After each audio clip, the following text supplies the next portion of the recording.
Večer uživa. Vsebine in dogodki, ki navdihujejo. Dobrodošli v podcastu Večer uživa, kjer gostimo zanimive sogovornike z področja osebne rasti in zdravja. Za tiste, ki ste danes z nami prvič, naj vam povem, da več o podcastih in dogodkih Večer uživa lahko preberete na spletni strani www.vecer.com /uživa. Danes pa nas veseli, ker lahko med nami pozdravljamo izjemno poznavalko narave, gospo Sanjo Lončar, dobrodošla. Hvala. Gospa Sanja, v bistvu vaše področje delovanja je tako široko, da ga zelo težko nekako usmerimo v teh nekaj minut, ki jih imava. Pa sem razmišljala, da bi mogoče v naslednjih minutah nekako našim gledalcem in poslušalcem, ki nas spremljajo v podcastih, dali morda nekaj usmeritev oziroma namigov za rešitev, ki jih najdejo v naravi za zdravje in dobro počutje, malo mogoče o tem, kako pripraviti, izbrati zelišča in mogoče, zdaj je čas, obdobje, ko si vsi nekako želimo razstrupiti in očistiti telo, morda kako pripraviti te pripravke iz ene rastline, ki jo najdemo v bistvu praktično na vsakem koraku. Pošlo? Bova poskusiti. Gospa Sanja, vi že vrsto let, se pravi, raziskujete naravo, pa me zanima, ali ste kljub vsem mogočim raziskavam in spoznanjem, ki ste jih dobili, vas je kakšna stvar presenetila? Vsak dan me preseneča. Ljudje se delijo na take, ki jih nič ne preseneti, na take, ki jih vsak dan vse preseneča. Vsak dan znova me modrost narave popolnoma fascinira. Trenutno moja gos leže oziroma vali, temu rečem rojeva.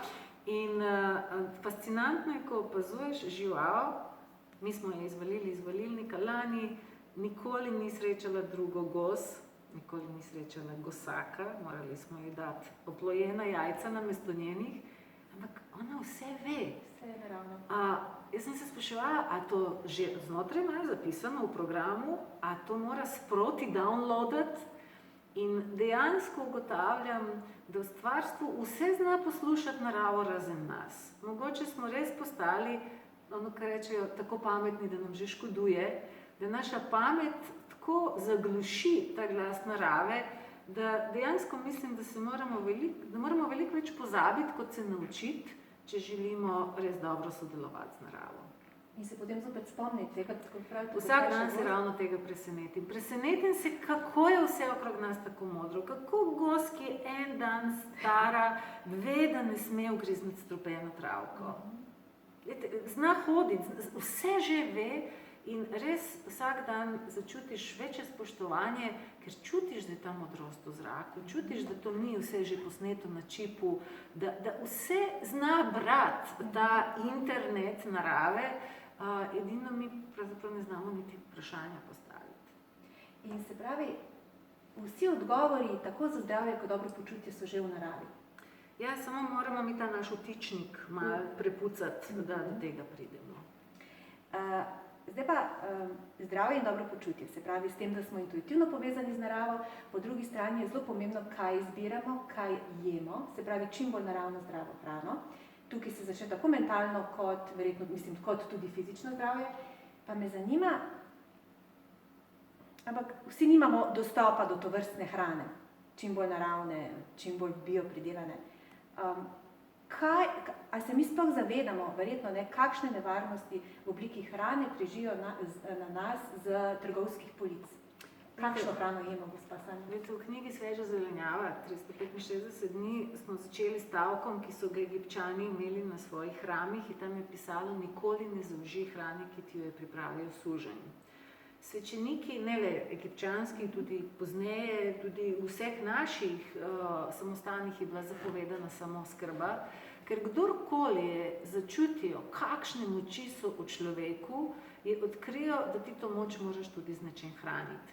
In če jo hraniš s polnilom in mašilom namesto z živilom, potem naše moči začnejo pešati. Človek je danes kot roža iz rastlinjaka, glede, še na sonce se ne smemo narisati, pa takoj smo alergični, pa takoj nas nekaj moti. Dejansko smo takšni kot paradižnik, ki bi ga zdaj iz rastlinjaka takoj postavijo na sonce.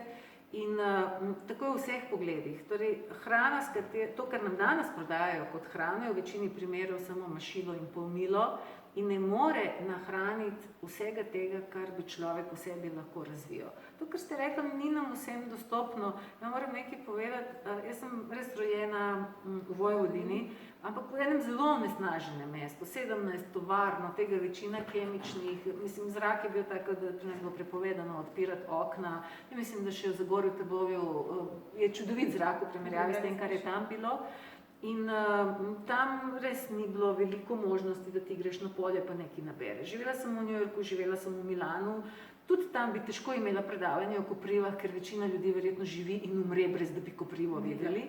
Ampak tle v Sloveniji, kjer mi zdaj živimo, ker vsak, celo če živi v prestolnici, kot radi rečemo naši malo večji vasi Ljubljani, tudi če živite v tako imenovanem velikem mestu v Sloveniji, pravite 15 minut peš, da pridete do prve jase ali prvega gozdička, ki je popolnoma užitan.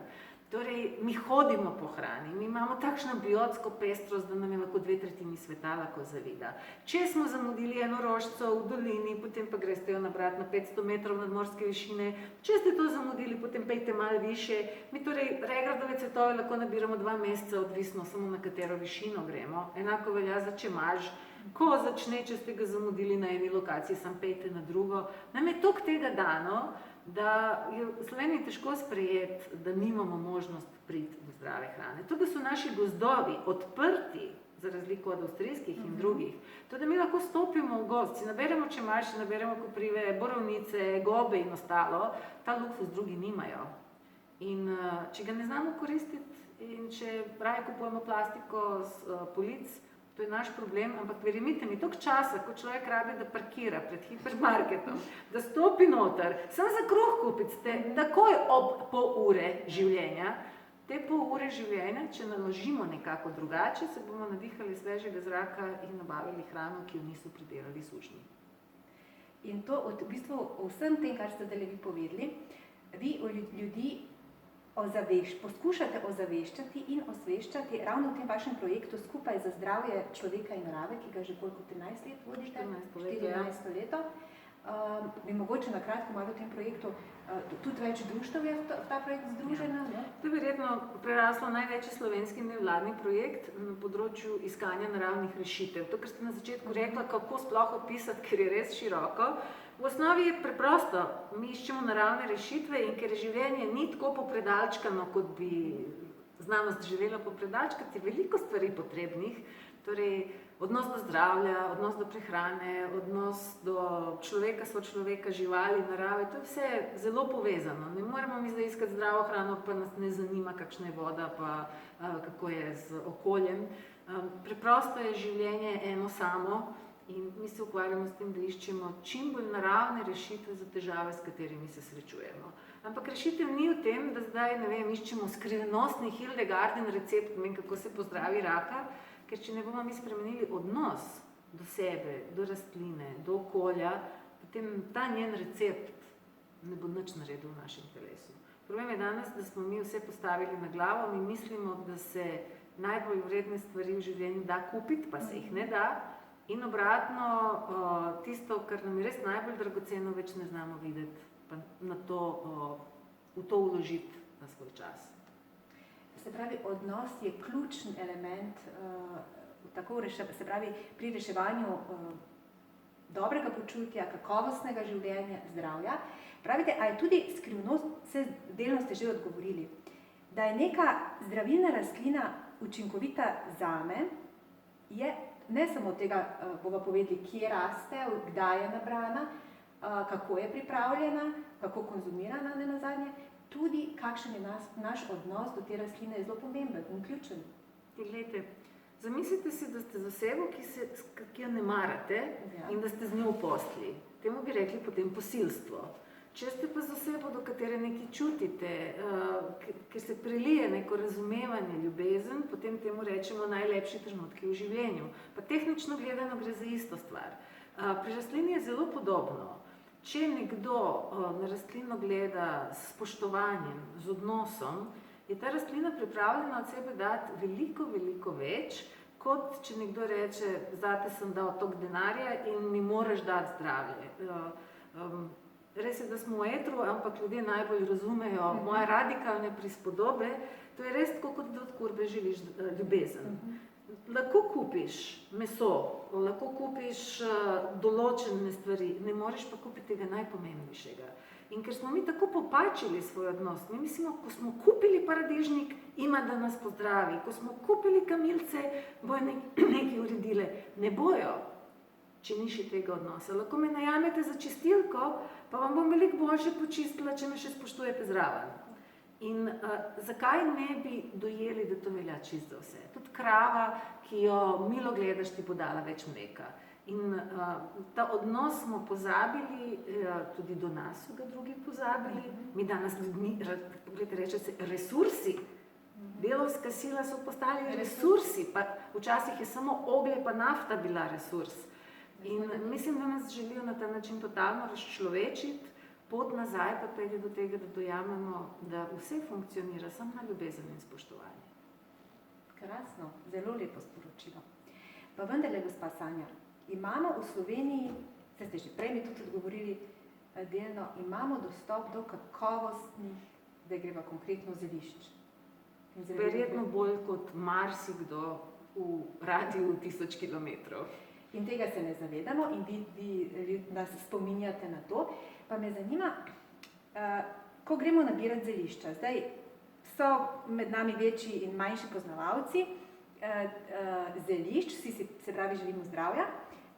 Kako vemo, da je neka rastlina, na kaj naj bomo pozorni, na velikost, ne vem, rastline, večja je, se pravi, da pomeni, da ima več zdravilnih učinkov, oziroma da bomo bolj uspešno pozdravili neko bolezen, ali kaj je mogoče en tak osnovni kompas, na katerega naj bomo pozorni, recimo pri kamilici. Bila sem pred leti na enem zelo zanimivem seminarju v Nemčiji, kjer nas je ena izkušena zeliščarica učila, kako je treba pristopati k rastlinam. In je rekla, gledajte, pridete rastlini, ne je vprašati, kako ti je latinsko ime, pa kdo so ti mama, pa ata, pa rod, pa vrsta, pa tako pravi, tudi vas nihče ne vpraša. Vprašajte rastlino, živijo, kako ti je ime, kaj te je življenje naučilo in kaj lahko narediš zame. To, kaj te je življenje naučilo, če znamo postaviti to vprašanje, boste dobili takoj odgovor. Torej, koprivo, ki zraste 3 metre visoko, življenje ni prav veliko moralo učiti, ker očitno raste na gnoju in je predobro. In tudi rmanj, ki je pometrski, mu je malo preveč dobro. Plahtica, ki jo pa pogledate v nekem visokogorju, ki mora narediti prvi listek in že zacveteti, in to tako na centimeter od tal, ker verjetno ve, da za drugi list ne bo časa, da je morala vse dati v ta listek pa v ta cvet. In je življenje naučilo, da iz minimuma mora narediti vse. In seveda, da če to rastlino naberemo za čaj, je to drugače kot tiste 10-centimetrske liste plahtice, ki rastejo. Tudi znanost je to potrdila. Rastline, ki imajo na razpolago več dušika, delajo vedno manj antioksidantov, manj vitaminov, to je povezano dušik dejansko zavira tvorbo, zato vse, kar je umetno gnojeno, ima v sebi zelo, zelo malo teh sekundarnih zdravilnih snovi. Po domače povedano, vsi, ki smo se v življenju malo bolj matrali, znamo več težav rešiti.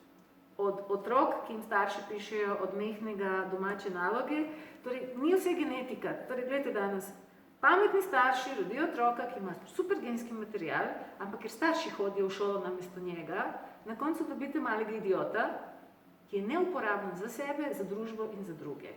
In enako je z rastlinom. Tisto, kar je nekdo moral zalivati, škropiti, varovati, držati, ne vem, pod posebnimi pogoji, lahko je genetika še tako dobra, ampak ima te rastlino, ki ničesar več ni sposobna.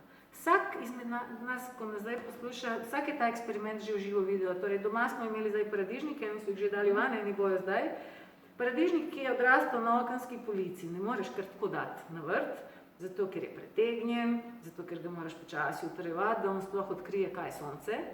Tisti, ki bo iz komposta pognal na vrtu, pa nikoli ne bo pretegnjen, bo takoj temno zelen, ne rabi UV očal, takoj ga sonce ne skuri, od prvega lista je sposoben. In podobno je z ljudmi, podobno je z vsako zdravilno rastlino. Torej, ja iščem take zdravilne rastline, ki so se morale namatrati, ker te znajo reševati težave tudi v mojem telesu. Krasno. Tudi kdaj jih nabiramo je zelo pomembno. Ne popoldan.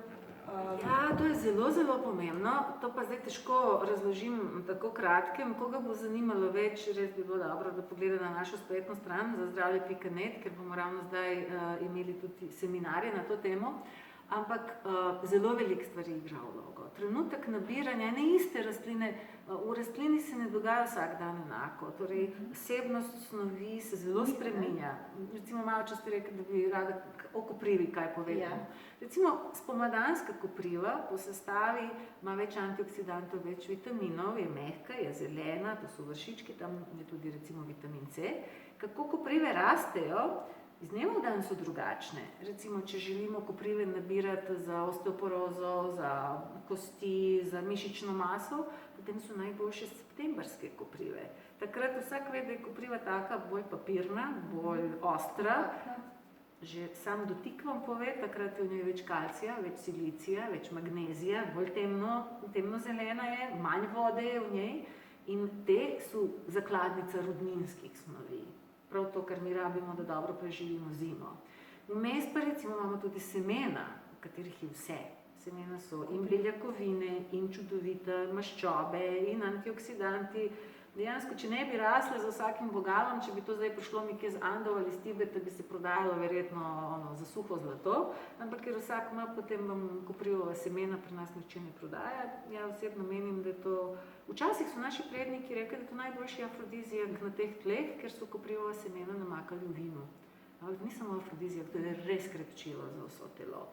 Jeseni pride na vrsto še koprivove korenine, ki so tudi odlične za marsikaj. Tako da, če znamo spremljati in če vemo, kaj se v določenem trenutku dogaja v rastlinah, ves čas nam ponujajo rešitve. Ja, tako da vam težko rečem, kdaj je najboljše. Tudi če imaš čas listov počasi minijo, razen če gremo malo v višje lege, ampak recimo zdaj so cvetovi. Če še niste zamudili popke se vlagajo čudovito. Naredite čisto enako kot pri kumarcah in samo na minutko prekuhamo popke in jih zapremo, taka specialiteta res so popke čemaža. Potem pa pridejo cvetovi, potem pa počasi pridejo korenine na vrsto. Tako da morate samo vedeti, kje trenutno rastlina ima največ, ker ta energija rastline potuje in če temu sledimo, je zelo, zelo veliko rastlin uporabnih, veliko dlje, kot ljudje mislijo. Ja. Vsi smo skoncentrirani na pomlad, ne? Verjetno na jesen. Takrat tudi ljudje nekako rabimo verjetno več podpore, tudi za to. Ja, seveda, baterije čisto ožamemo čez zimo, ker živimo enim nenormalnim ritmom. Glede, naši predniki so po zimi največ počivali, poleti pa največ delali. Mi pa imamo ravno obratno. Začne se tam nekje že tisto prednovoletno, totalno izčrpavanje, martinovanje, pa tistih 30 proslav novega leta in že tam ponočevanje, težka hrana, alkohol, izčrpamo jedra do maksimuma, potem pa še treba takrat oddelati letne plane, pripravljati. Takrat smo tudi mentalno najbolj aktivni in namesto da počivamo, se izčrpamo in potem rečemo spomlad nas ne utruja. Pa ne utruje nas pomlad, ampak to, da smo se zgarali, preden je ta pomlad prišla. Res je, da narava lahko zelo hitro pomaga, ampak nekaj morate tudi paziti. Ljudje tudi pretiravajo. Celo zimo so bili na mrtvi hrani in potem si naberejo takšno skledo, regrada, čemaža, vsega in to, ko pade v telo ne ve, kaj bi s tem. To so samo potem prebavne težave ali eventualno hitro pucanje debelega črevesja. Življenje želi frekvenco, ne količino. Se pravi, tudi skozi celo leto bi mi mogli... Glede, da vas tepem celo leto, pa vam za 8. mart nanesem rožice, to vas težko prepričam v svojo ljubezen. In vi svoje telo boste težko prepričali v ljubezen, ko ga svinjamo 350 dni, potem pa 15 dni ga peljemo na počitnice ali na post ali na kaj takega. Telo ne želi veliko od nas. Da ne mislite, da mi rabimo vsak dan, ne vem, liter pa pol smutija delati. To je neumnost, to je še ne ekološko, 5 kg sadja in zelenjave stisniti, da si narediš samo smutije iz tega. Dejansko telo rabi zelo malo, ampak rabi kontinuirano. Ne se ga spomniti takrat, ko že stavka, ampak vsak dan pomalem. Jaz sem zato taka, ne bom rekla ljubitelj, ampak res se mi zdi ta čudovita modrost 2/3 sveta, ki to rešuje z začimnicami.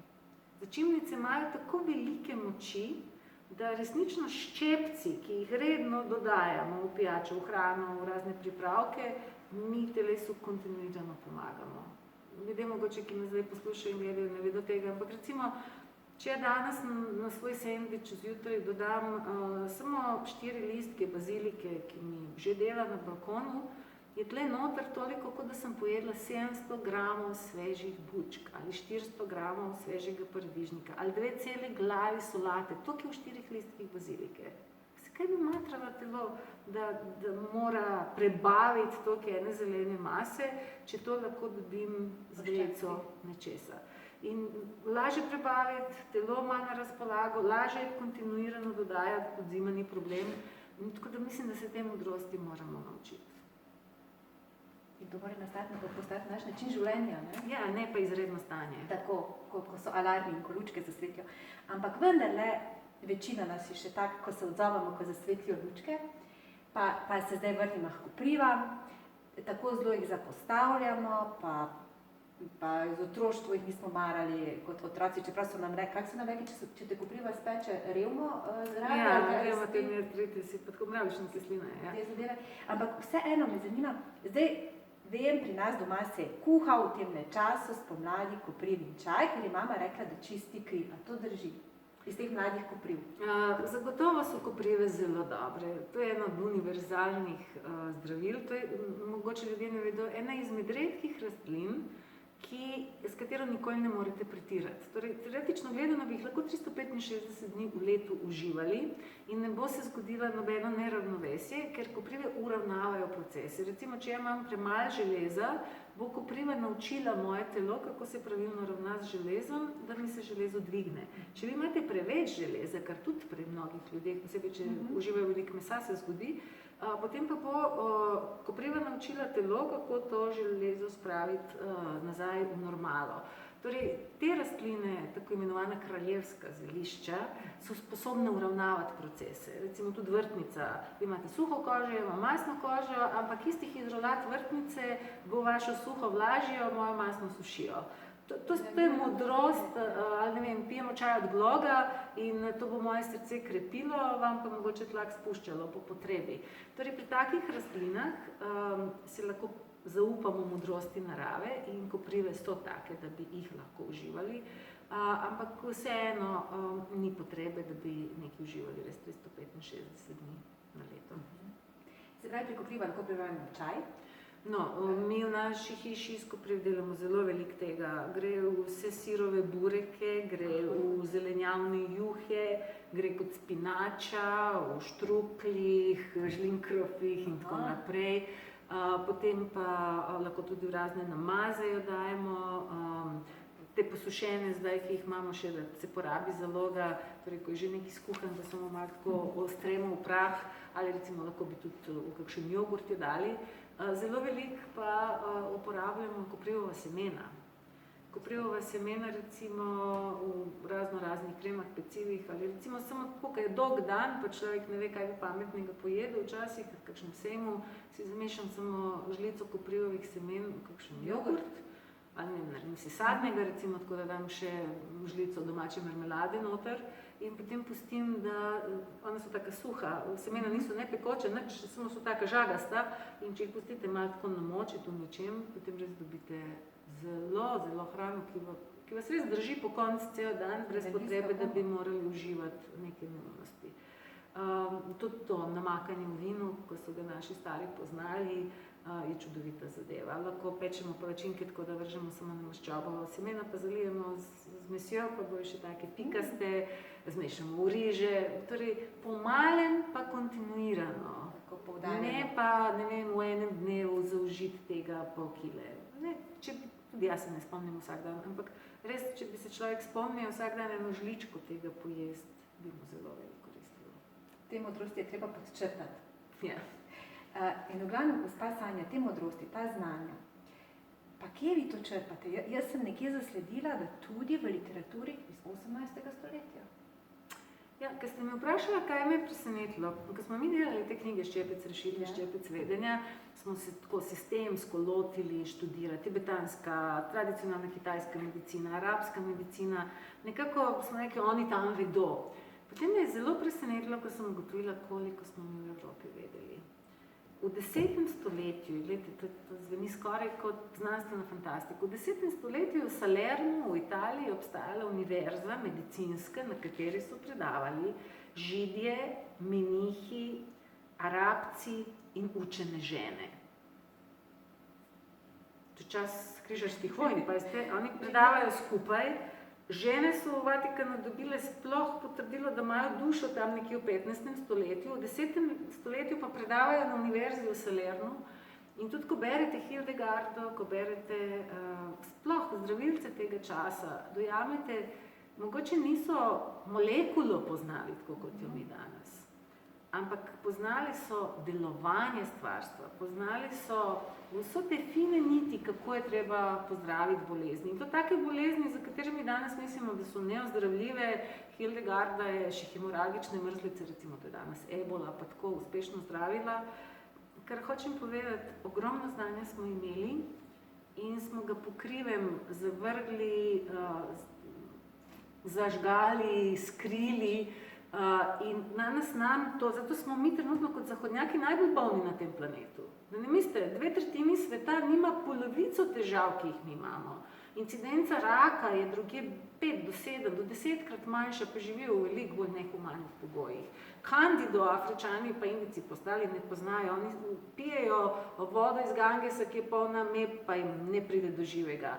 Prodajajo meso brez hasa, pa varne hrane, hladilnikov in vsega, pa jim nič ne pride do živega. Torej, mi smo taki kot ene rožce iz rastlinjaka, ki ne smemo pogledati salmonelo, ker nas bo že uničila. In tam ljudje znajo z vsem tem sobivati. In kaj hočem povedati, mene res to me je presenetilo, da smo toliko vedeli, pa smo si dovolili vse to pozabiti. Dobra novica je, vse to živi v nas, torej tako kot seme ima svoj celični spomin, tudi mi prenašamo iz roda v rod ta spomin in če bi malo postavili pravo vprašanje, verjemite, so znanje teh naših prababic, teh modrih žena, tudi modrih mož, ga imamo, ni to nikamor šlo. In ko smo raziskovali, res je, veliko smo brali tudi stare knjige, veliko smo študirali znanstvene raziskave, tiste najnovejše, od kvantne fizike do tega, kar je na voljo, ampak najbolj zanimivo je, da je veliko stvari prišlo kar tako, da sploh ne veš, od kje se je vzelo. Da kar postaviš vprašanje in se ti pojavi odgovor, potem se rečeš, pa ne, mogoče ne morem ja to vedeti, če še nisem to nikjer prebral, potem pa res po dolgem študiju nekje prideš do tega odgovora, ampak verjemite mi, vedela sem ga, preden sem ga šla prebrati. In pa ne mislim, da razpolagam z nekimi čudežnimi močmi, mislim, da jih imamo vsi, samo premalo vprašanj postavimo na internet. To ni, ja, to je intranet. Intranet premalo koristimo, ja. Mi več gremo na internet in odtipkamo in se potem držimo teh informacij, ki jih najdemo. Ja, internet je zelo nevarno mesto, tam je veliko minskih polj, ker je potreba potem, da si viden, ponavadi obratno sorazmerna temu, kar imaš za povedati. Tako da pravi ljudje, ki zelo veliko vedo, ne uživajo to, da se nastavijo pred kamere in obratno nasvete zelo radi dajo taki, ki so se šele malo priučili pri nečem. In internet lahko uporabljamo takrat, ko o nečem že dovolj vemo, toliko, da lahko dobimo občutek, koliko je kredibilen vir, ki ga uporabljamo. Drugače, ko vas preplavijo vsi ti zadetki, ki so si med sabo že skoraj nasprotujoči in če vi nimate jasnega kriterija, kaj ja in kaj ne, lahko stopimo na zelo nevarne nasvete. Res, nevarno minsko polje je. Torej, ne more biti internet zamenjava za znanje, znanje moraš že imeti, potem pa lahko skozi internet tudi marsikaj koristnega poiščeš. Gospa Sanja Lončar, najlepša hvala za dragocene informacije, za prijetno druženje. Veselimo se vaših novih knjig. Je morda trenutno kakav v nastajanju? Ja, trenutno se zelo veliko ukvarjamo z video vsebinami, ker se zavedamo, da slika pove, posebej gibljiva slika pove veliko več, tako da priporočamo vse, ki bi želeli spremljati to, kar se v projektu dogaja, na www.zazdravje.net se prijavite na naše elektronske novice in potem boste lahko tudi naše video novice lažje spremljali. Tako, hvala lepa, vse dobro in veliko uspešnih in srčnih volitev. Hvala. Večer uživa. Vsebine in dogodki, ki navdihujejo.